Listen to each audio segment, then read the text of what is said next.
Menifee, California, and yes, we are on a little earlier tonight than normal, but dinner has just finished cooking, and I didn't want to have to interrupt dinner to do the Facebook Live, so I figured while I'm waiting for it to do its resting thing, I would jump on and answer a question. And tonight's question comes from Jose, and Jose would like to know, is it difficult to travel in New Zealand without a car?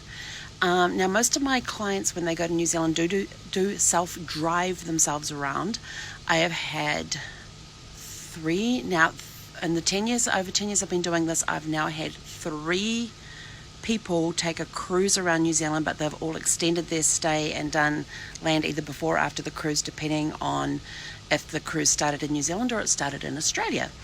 But all my other clients have been self-drive around the country, and I have had some clients who don't want to drive on the opposite side of the road, on the opposite side of the car, even though I tell them the pedals are all in the same place. So it is possible. We've done it. We've customized trips to do that. We use planes, trains, and buses. So not planes, trains, and automobiles, but planes, trains, and buses. We've had clients, we've flown them into Auckland, then got a connecting flight down to Queenstown. They've spent a few days in Queenstown. They've managed to do some day tours from Queenstown, utilising some of the tour companies that are around there, be it doing a Lord of the Rings tour around Queenstown, where they've gone out with nomad safaris, where they pick you up from the hotel anyway, and you go off and they take you to, they actually spent a whole day, so they did half a day doing Glenorchy and another half of the day doing the other portion, which I can't remember what it is. And they did that, and then they did a bus trip down to Milford Sound and then flew back in a helicopter. We've had them also, let's see what else they do. Most of the stuff that we had them do in and around Queenstown, they either got picked up from their hotel or they walked the short distance from their hotel down to the centre of Queenstown, where they picked up the transportation to take them to wherever they were going to go.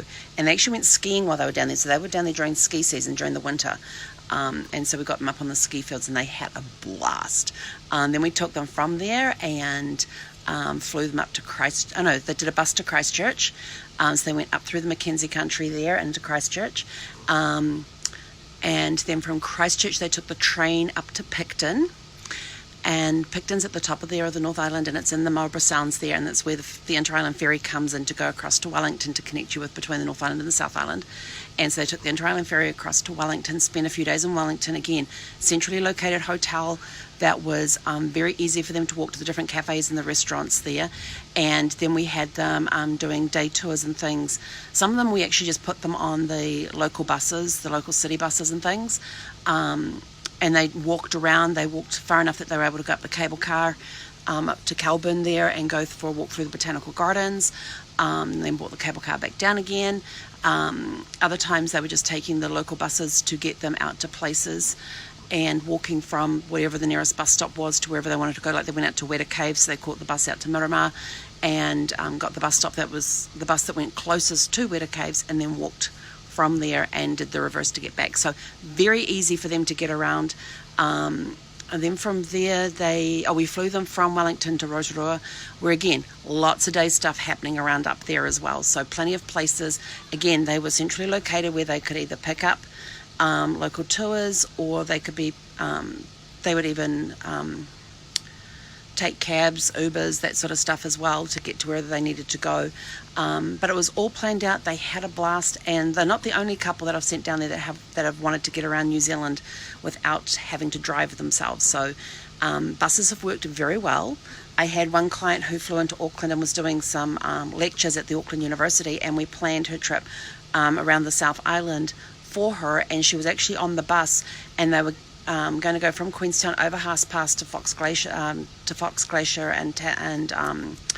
Franz Joseph Glacier. They're going to go over there and have a look at the glaciers and stuff, and then go up, take the bus up to Greymouth, and then take the Transalpine from Greymouth to Christchurch.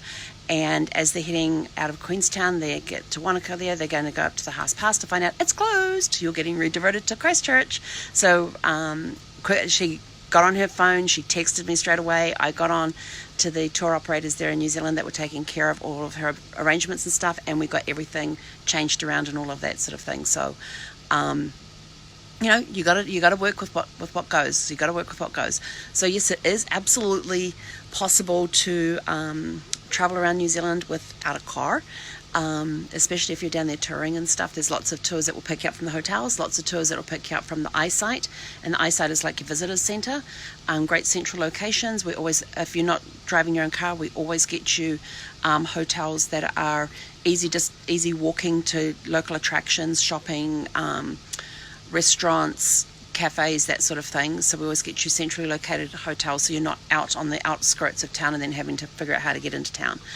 So we make it very easy for you to do that, and work with you to get your itinerary, work where you want to do buses, where you want to do trains, which parts you want to fly based on how much time you've got there. So it is very possible to get around to New Zealand without a car. So Jose, I hope that answers your question.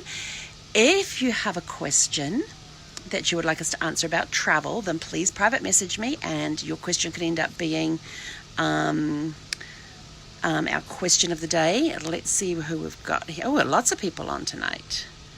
Yes, it is Casey's homeland, Kathy. Casey Kiwi. He's over there snoozing.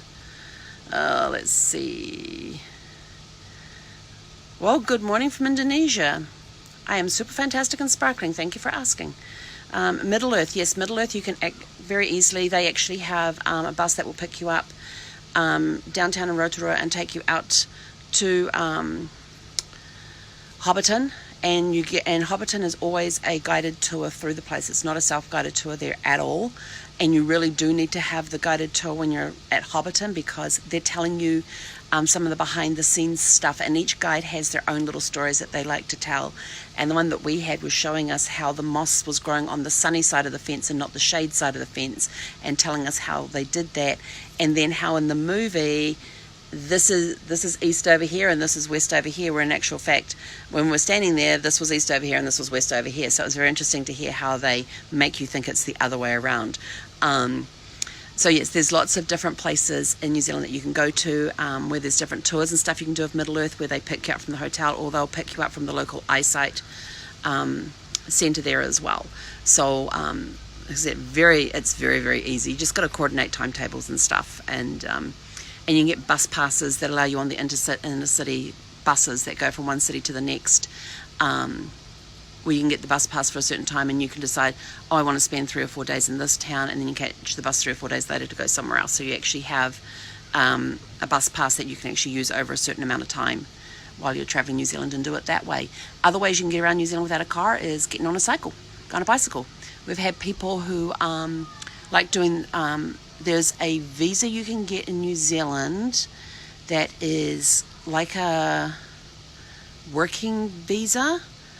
You'd have to go to the New Zealand Customs and Immigration site, but there's a working visa that you can get where you have to be within a certain age group. I believe you've got to be in your 20s, because we get a lot of people that come in around harvest time for picking of all the fruits, the grapes, that sort of stuff. And they're like day labourers, and they actually will get on their bicycles and do a cycling holiday around New Zealand, have their tent on the back of their bike, and then they'll go to a camping ground, set up their tent, maybe stay there for a couple of days while they pick up a job at one of the local orchards or wineries, picking grapes or picking fruits, that sort of stuff as well. So if you're interested in that, private message me and I will send you the link for that. If you want to know more about traveling to New Zealand, send me a private message and we will get you hooked up with some great deals and stuff and itineraries down there. Because remember, every time I send somebody down to New Zealand, it is personally customized for the person or the couple that are traveling. That's what we specialize in when it comes to New Zealand and Australia, and also the South Pacific as well. So have a question, private message us. If you want to know more about New Zealand, send me a private message and we'll get those questions answered for you and get you on your way to a super fantastic sparkling vacation in Middle Earth. Have a super fantastic sparkling evening, and we will catch you all tomorrow.